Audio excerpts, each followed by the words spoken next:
Dear students, welcome to my YouTube channel. मैं doctor Suyog Pethe आप सभी का स्वागत करता हूं। आज हम लोग पढ़ने वाले हैं electrostatic part 5।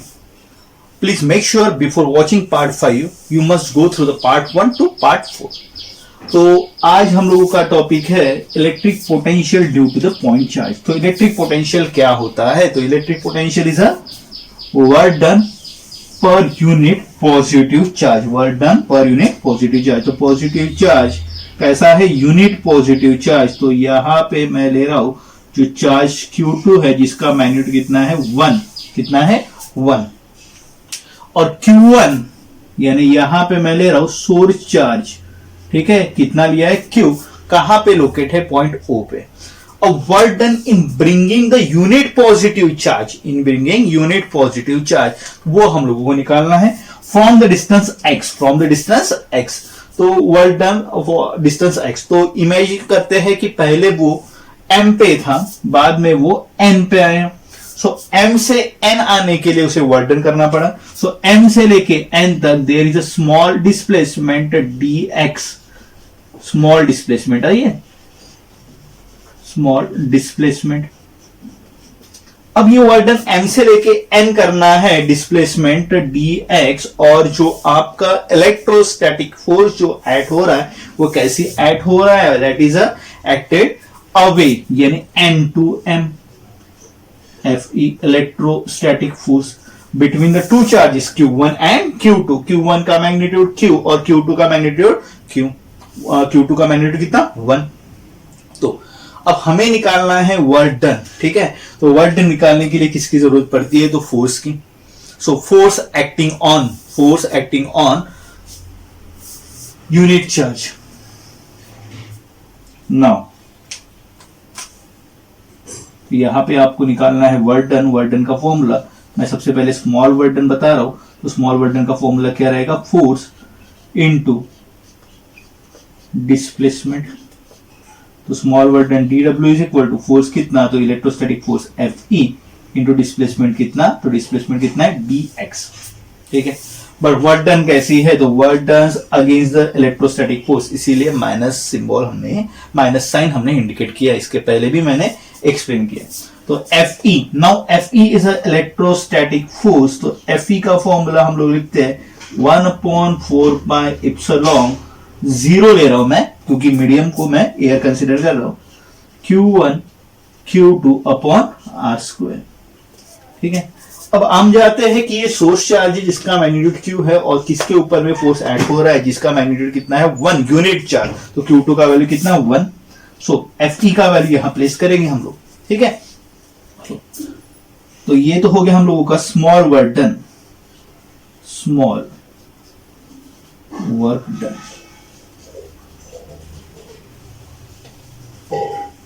Now, total work done.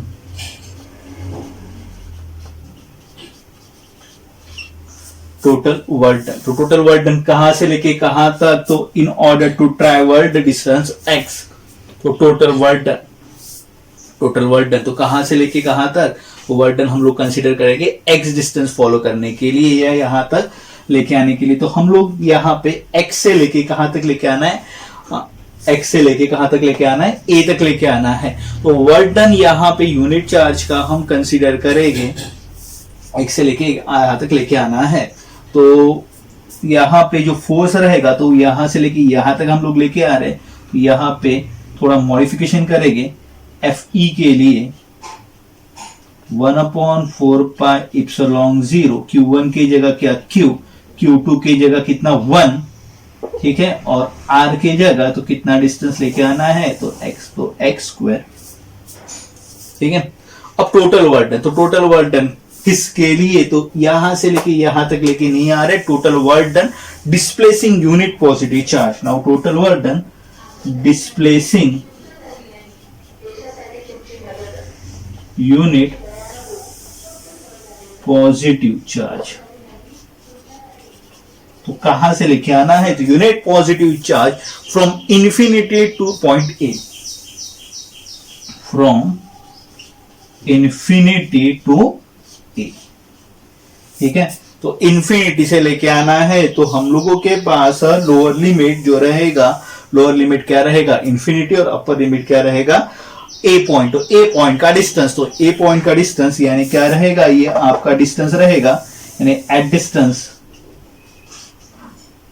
Distance कितना रहेगा, ए पॉइंट का डिस्टेंस कितना है, ठीक है। अब टोटल वर्डन के लिए हमें क्या करना पड़ता है, integration. So integration of D W कहां से कहां, सो इन्फिनिटी से लेके कितना डिस्टेंस आर। वर्डन के लिए फॉर्मूला प्लेस करेंगे, इन्फिनिटी टू आर। वर्डन के लिए फोर्स इंटू डिस्प्लेसमेंट, तो फोर्स का वैल्यू आपके पास है यहां पे, ठीक है, क्या है 1/4 पाई इप्सिलॉन 0, ठीक है, Q upon x square into dx, ठीक है। अब जो कॉमन टर्म्स है इंटीग्रेशन के बाहर निकाल लीजिए, कांस्टेंट टर्म जो है हम लोगों के पास, these are the constant terms, तो इसे बाहर निकाल लेते हैं। तो work done is equal to 1/4 pi epsilon 0 ये Q, so integration of infinity R 1/x square into dx। तो इसके लिए इंटीग्रेशन लास्ट टाइम हमने जो फॉर्मूला इस्तेमाल किया था वही यहाँ पे, integration of x raised to power -2 into dx previously किया था हम लोगों ने इसे -2 + 1 अपॉन -2 + 1 यानी कितना, तो x raised to power -1 upon -1 यानी कितना आता है 1/x। तो यही हमने r के लिए किया था, सिमिलर है। देखिए ये हम लोगों ने जो प्रूफ हम लोग कर रहे हैं ये काफी सिमिलर प्रूफ्स है, क्योंकि वही टर्म्स हम लोगों के रिपीट हो रहे हैं। So work done is equal to 1/4 pi epsilon 0 q into कितना है -1/x, ठीक है। यहाँ पे एक वेरिएशंस हम लोगों का छूट गया, यहाँ पे FE माइनस हमने बताया था, तो ये माइनस, ठीक है, ये माइनस यहाँ पे, ठीक है, और ये minus, so minus of this minus क्या आ जाएगा plus. So work done is equal two plus 1/4 pi epsilon q upon x। So this work done is nothing but, work done is nothing but क्या है हम लोगों के पास, तो है electric potential, that is a capital V। Capital V यानी क्या, electric potential, electric potential, ठीक है। यहाँ पे हम लोगों का एक पॉइंट छूट गया है, यहाँ पे लिमिट पुट नहीं किया है। लिमिट पुट करने के बाद एक स्टेप और बढ़ाते हैं, plus 1/4 pi epsilon 0 Q, limit put करेंगे तो अपर लिमिट 1/r माइनस 1/इंफिनिटी, 1/इंफिनिटी का टर्म कितना आता है, तो 1/इंफिनिटी इज 0, ठीक है। So work done is equal to 1/4 pi epsilon 0 q upon r, so that is equal to potential due to point charge, ठीक है। तो ये आ गया हम लोगों का एक्सप्रेशन, किसके लिए, इलेक्ट्रिक पोटेंशियल, किस लिए से, ड्यू टू पॉइंट चार्ज की वजह से, ठीक है। तो इसमें क्या याद रखना है, तो ये वैसी की वैसी एक्सप्रेशन है। हाँ, गलती कहाँ होती है, तो गलती यहाँ पे होती है, हम लोगों को दो चार्जेस लिखने की आदत रहती है, तो ये पॉइंट्स को स्टार मार्क लगा के रख रहा है। तो बात करते हैं नेक्स्ट एक्सप्रेशन की। लास्ट एक्सप्रेशन में हम लोगों ने इलेक्ट्रिक पोटेंशियल निकाला था due to the point charge, अब निकालेंगे electric potential due to electric dipole, ठीक है। अब इलेक्ट्रिक डायपोल क्या होता है, तो two equal and opposite charges equal in magnitude, इसका मैग्नीट्यूड भी q, इसका मैग्नीट्यूड भी q, but opposite in the polarities, इसका प्लस पोलैरिटी, इसका minus polarity, separated by distance, कितना डिस्टेंस है, तो 2l, separated by distance 2l, तो it is called as electric dipole. अब इसमें कुछ पॉइंट्स याद रखना है, तो एक्सिस, तो एक्सिस कौन सा है, तो AB is a axis, axis कौन सा है, तो इसमें एक्सिस जो है वो एक्सिस है आपका AB। O क्या है, तो O इसमें है सेंटर, O इसमें सेंटर, और इक्वेटर यानी परपेंडिकुलर लाइन, इक्वेटर, तो इक्वेटर यहां आएगा आपका इक्वेटर क्या आएगा, perpendicular line to axis through O, ठीक है। और इसके अलावा इलेक्ट्रिक डायपोल मोमेंट,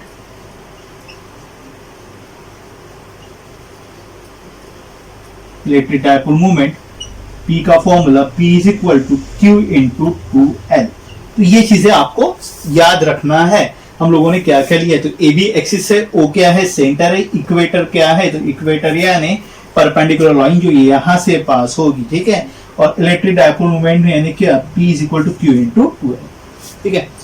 अब क्या करना है, हम लोगों को इलेक्ट्रिक पोटेंशियल निकालना है एट C। तो एक पॉइंट C निकालेंगे, इस पॉइंट C पे, which is located from the center of the dipole moment at a distance r। कितने डिस्टेंस पे है, r पे। Find potential, find potential at C, ठीक है। पोटेंशियल एट C पे निकालेंगे, एट डिस्टेंस कितना है, at a distance r, at distance r, ठीक है। तो पोटेंशियल एट C, तो ये पोटेंशियल C पे जो बनेगा वो A के वजह से और B के वजह से बनेगा। So potential is due to A। Now VA potential due to A। A पे कितना चार्ज है, प्लस Q, A पे चार्ज है प्लस Q। सो A से डिस्टेंस पे रहेगा, तो ये डिस्टेंस रहेगा R1, ठीक है। तो पोटेंशियल का formula VA is equal to क्या आएगा, so VA is equal to potential का formula it's work done per unit charge. इसके हिसाब से लास्ट लेक्चर में हमने पॉइंट चार्ज की वजह से पोटेंशियल निकाला था, तो वही इस्तेमाल करेंगे और पोटेंशियल आएगा Q अपॉन 4 पाई एप्सिलॉन 0, मैंने मीडियम लिया है, फ्री स्पेस, इनटू R, कितना, R1, ठीक है। Similarly potential due to B, similarly potential due to B कितना आएगा, तो पोटेंशियल ड्यू टू B का पोटेंशियल, B का चार्ज कितना है, माइनस Q, तो क्या आएगा, minus Q 4 pi epsilon 0 into R, ठीक है। तो potential at A due to A and potential due to B। अब total potential at C। Now total potential at C, now total potential at C, तो क्या होगा, potential at C is equal to potential at A plus potential at B, दोनों का क्या किया जाएगा, addition, ठीक है। तो एडिशन करने के बाद सो पोटेंशियल विल बी, दोनों का एडिशन करते हैं, देखेंगे दोनों में कॉमन टर्म्स कौन से दिखाई दे रहे, Q अपॉन 4 पाई एप्सिलॉन 0, यहाँ पे भी आ रहा है Q अपॉन 4 पाई एप्सिलॉन 0, यहाँ पे आ रहा है 1 अपॉन R1 और यहाँ पे बच रहा है माइनस 1 अपॉन R2। तो Q अपॉन 4 पाई एप्सिलॉन 0, ये टर्म तो कॉमन दिखाई दे रहा है, इधर आ रहा है 1 अपॉन R1 और नेक्स्ट टर्म में बच रहा है माइनस 1 अपॉन R2। तो इक्वेशन नंबर A इसे दे देते हैं, काफी इंपॉर्टेंट इक्वेशन। तो पोटेंशियल हम लोगों ने निकाल लिया है, तो यहां तक हमारा इंपॉर्टेंट पार्ट हो गया है। अब इस थ्योरम को R1 और R2 के टर्म में नहीं निकालेंगे, क्योंकि हम लोगों का डिस्टेंस R1 R2 ना कंसीडर करते हुए यहां निकालना है इन टर्म्स ऑफ R2, यानी हमारा डिस्टेंस था कहां से, वो B से, यार तो हमें निकालना है इन टर्म्स ऑफ R। तो अभी यहां पे R1 और R2 को फाइंड करते हैं। So now find 1 upon R1 को निकालेंगे, find 1 upon R1, 1 upon R1 को निकालते हैं, ठीक है। 1 अपॉन R1 को निकालने के लिए थोड़ा सा मॉडिफिकेशन करते हैं।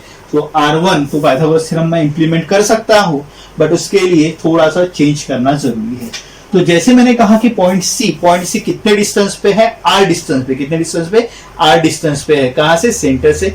बट वो पॉइंट सी जो जोड़ा है R डिस्टेंस, तो वो एक्सिस के साथ कितना एंगल बना रहा है, तो ये एंगल बना रहा है theta, angle with an axis. तो theta is angle with axis,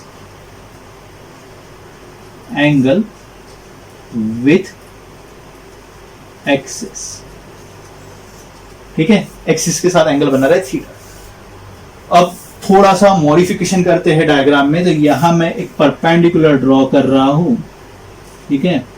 so this one is opposite angle, तो एल का कौन सा कंपोनेंट आएगा, तो अपोजिट वाला आता है साइन थीटा का फॉर्मूला, तो एल साइन थीटा, और एडजेसेंट वाला टर्म कौन सा आता है, तो एल कॉस थीटा, ठीक है। ये परपेंडिकुलर ड्रॉ किया मैंने एटी, तो ड्रॉ परपेंडिकुलर एटी, तो ये फाइंड करने के लिए क्या किया हमने, ड्रॉ एटी परपेंडिकुलर ऑन, किसके ऊपर ड्रॉ किया है, तो सी ओ के ऊपर में, ठीक है। तो ये टर्म याद रखेंगे। तो इसके हिसाब से एटी का वैल्यू आ गया एल साइन थीटा, और टी ओ का वैल्यू आ गया एल कॉस थीटा। अब R1 निकालने के लिए ट्रायंगल आपको दिखाई दे रहा होगा ए सी टी, मैं रीड्रॉ कर रहा हूं डायग्राम, ये परपेंडिकुलर, ये ए सी, सॉरी ये सी, और ये पॉइंट टी, ठीक है, ये परपेंडिकुलर, ठीक है। AC का वैल्यू R1 और AT का वैल्यू L साइन थीटा, और CT का वैल्यू, अब CT का वैल्यू देखिए अच्छे से, C से लेके O तक का वैल्यू है R, और T से लेके O तक का वैल्यू है L cos थीटा, तो CT का वैल्यू क्या रहेगा, R minus L cos theta, ठीक है। पाइथागोरस थ्योरम इंप्लीमेंट करते हैं, तो पाइथागोरस थ्योरम से now R1 square is equal to, तो R1 square is equal to क्या लिख सकते हैं हम लोग, बोलिए, L square sine square theta plus bracket के अंदर में R minus L cos theta whole square.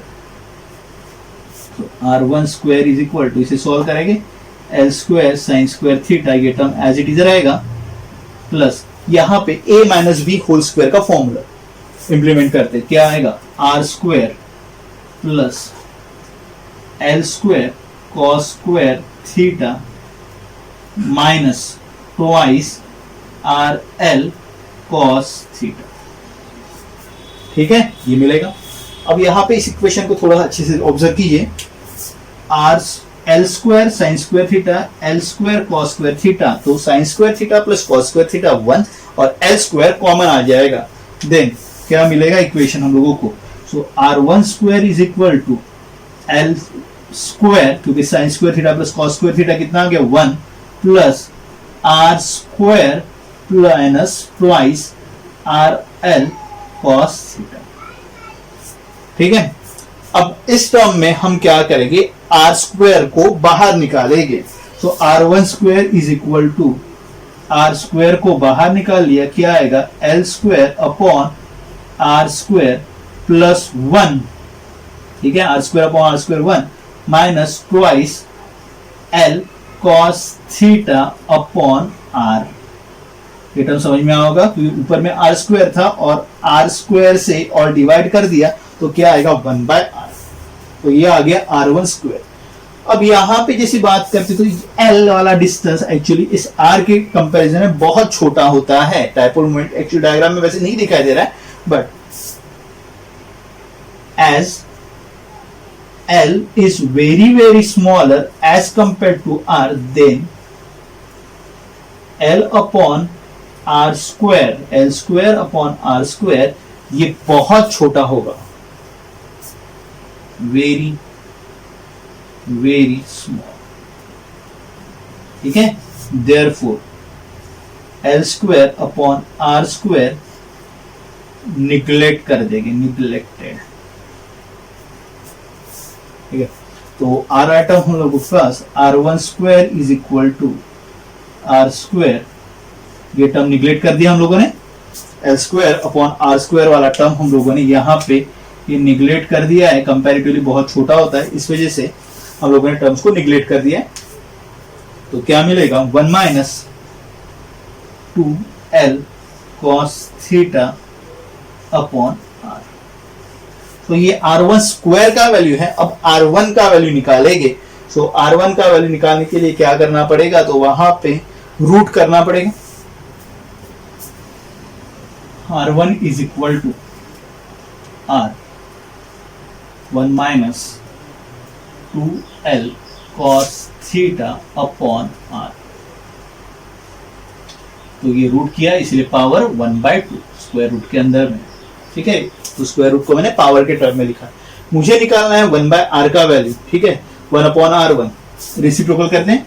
1/r1 is equal to क्या आएगा, 1/r1 minus 2L cos theta upon R raise to the power, power change कर दिया मैंने, -1/2 reciprocal किया है, पर जो टर्म हमारे ब्रैकेट में था उसका रेसिप्रोकल मैंने किया, पर उसको उल्टा नहीं किया, उसका पावर मैंने चेंज कर दिया, प्लस का पावर मैंने कर दिया माइनस। अब यहां पे बाइनोमियल एक्सपेंशन थ्योरम लगाते हैं। बाय बाइनोमियल एक्सपेंशन, ये ब्रैकेट वाला जो टर्म है, by using binomial expansion,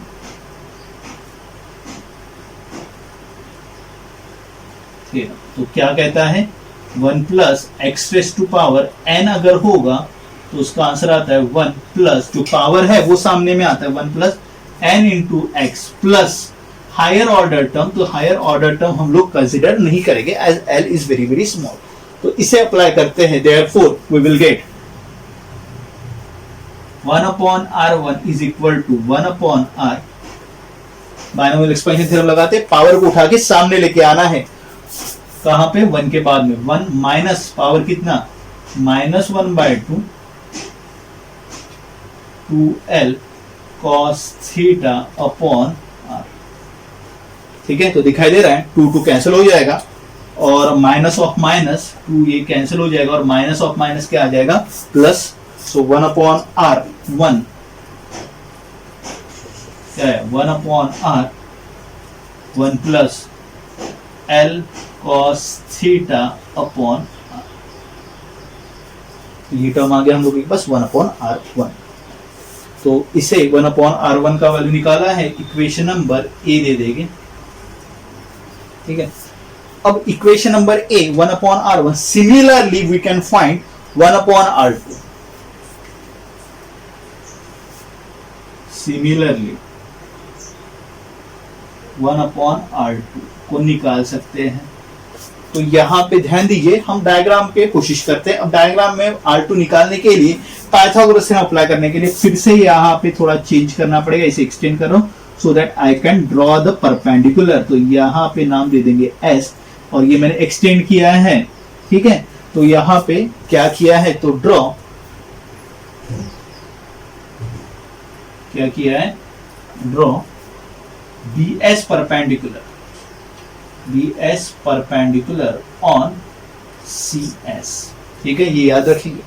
again वैसी बात करते हैं, पाइथागोरस थ्योरम जो इंप्लीमेंट कर रहा है, तो पाइथागोरस थ्योरम क्या आएगा, तो R2 square is equal to, ये डिस्टेंस देखिए यहां से लेके यहां तक R, ये कितना आएगा, तो as this angle is theta, तो ये अपोजिट वाला L साइन थीटा और ये एडजेसेंट वाला L कॉस थीटा। डायग्राम बता रहा हूं मैं, जैसे यहां पे इसमें डायग्राम बताया था उसमें भी वैसे ही डायग्राम बता रहा हूं, पर सॉल्व नहीं करेंगे हम लोग। तो ये पॉइंट C, पॉइंट B और ये परपेंडिकुलर ड्रॉ किया था आपने, और ये पॉइंट S, ठीक है। C से लेके S तक का डिस्टेंस, ये डिस्टेंस R और ये कितना है, L cos थीटा। तो कितना आ रहा है, R plus L cos theta, ठीक है। BS का डिस्टेंस कितना है, L sin थीटा और ये है आपका R2, ठीक है। तो इस एक्सप्रेशन में R2 में जैसे R1 में माइनस आया था, तो R2 में क्या आएगा, प्लस, क्या आएगा, प्लस L cos थीटा, ठीक है। यहाँ पे माइनस आया था, यहाँ पे टर्म था माइनस और यहाँ पे क्या आया है आपका प्लस। तो क्या चेंज हो रहा है वो समझ में आ रहा है। तो सिमिलरली पूरा का पूरा वैसे ही सॉल्व करते हैं। तो देयरफॉर फ्रॉम ए इसे दिया था, इसे बी दे देते हैं, फ्रॉम बी सिमिलरली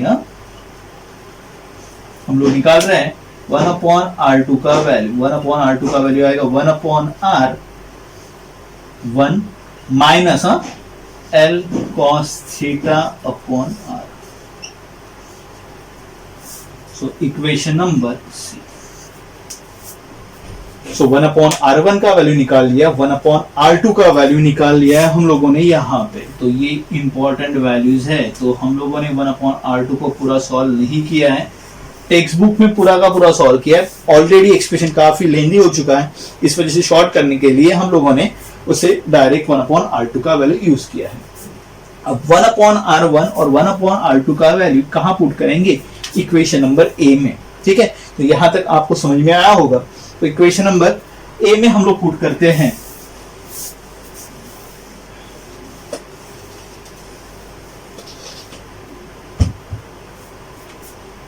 ना,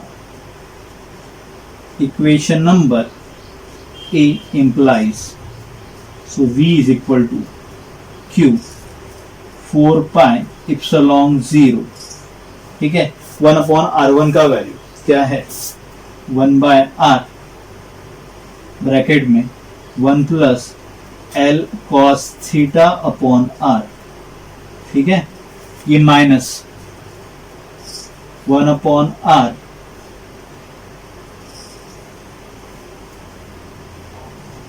1 प्लस नहीं, minus 1 minus L cos theta upon R। अब यहां पे देखिए 1 बाय आर ये टर्म कॉमन है, तो इसे बाहर निकाल लेंगे। v is equal to Q upon 4 pi epsilon 0, r को बाहर निकाल लिया मैंने। अब 1 और ये 1 या सब्सट्रैक्शन, 1 प्लस 1 और ये माइनस 1, तो कितना होगा? तो ये कैंसिल हो जाएगा। L cos theta upon r और minus of minus L cos theta upon r, तो कितना आएगा? Twice L cos theta upon r। तो क्या आएगा यहाँ पे? Twice L cos theta upon r। ठीक है, ये टर्म समझ में आ गया। 1 1 कैंसिल हो गया और 2L cos theta upon r। अब देखेंगे Q into 2L, Q magnitude, 2L distance between the two charges. तो ये क्या है? ये है हमारे लोगों का डायपोल मूवमेंट। तो किससे इंडिकेट करते हैं? P से इंडिकेट करते हैं। ये हम लोगों का P है, डायपोल मूवमेंट।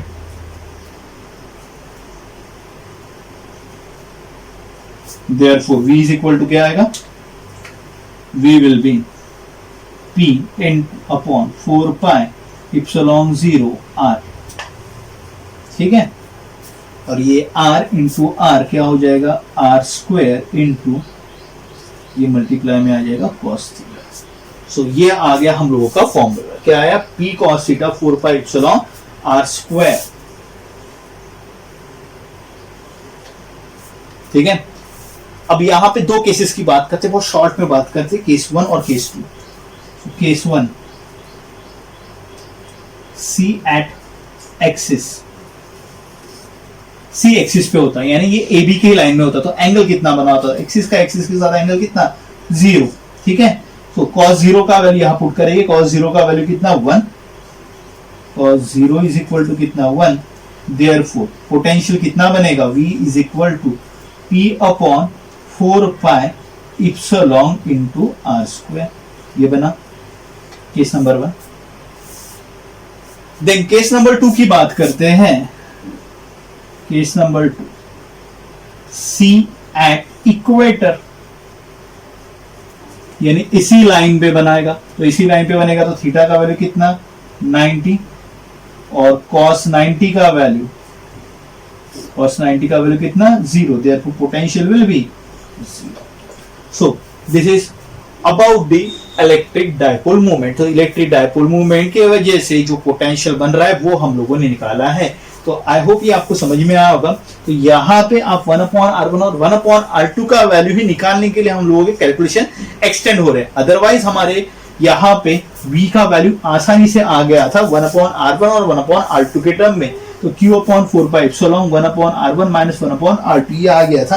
बट इसी को ही हम लोगों ने प्रॉपरली सॉल्व किया है, सो दैट हम लोगों का answer in terms of R आए, यानी distance from the axis of the dipole moment. So this is all about the electric potential due to the electric dipole moment. Thank you for watching this video.